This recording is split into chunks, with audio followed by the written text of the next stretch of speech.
Hotshots looked at a movie.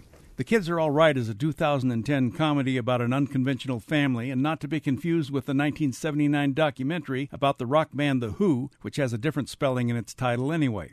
This very good and laugh-out-loud film stars Julianne Moore as Jules, Annette Bening as Nic, and Mark Ruffalo as Paul, and their growing relationships with each other get very complicated, to say the least.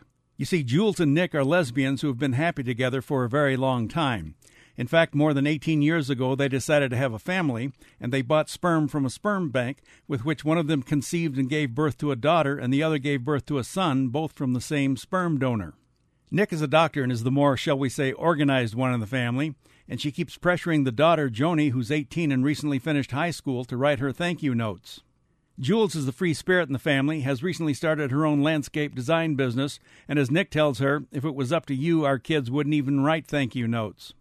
Their son Laser is 15, and he convinces his sister Joni to contact the sperm bank and track down their biological father, who is Paul, who donated his sperm between 1991 and 1993 when he was 19.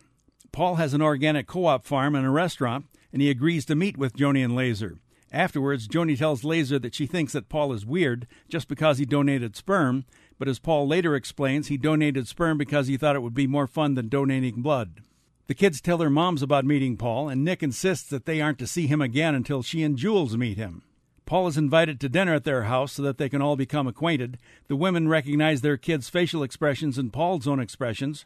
But then what was already a complicated relationship becomes even more complicated when Paul hires Jules to landscape the backyard of his house. The Kids Are All Right is a wonderful film, and its joy lies more in the journey than in its destination. I'm Dan Culberson, and this is Hot Shot.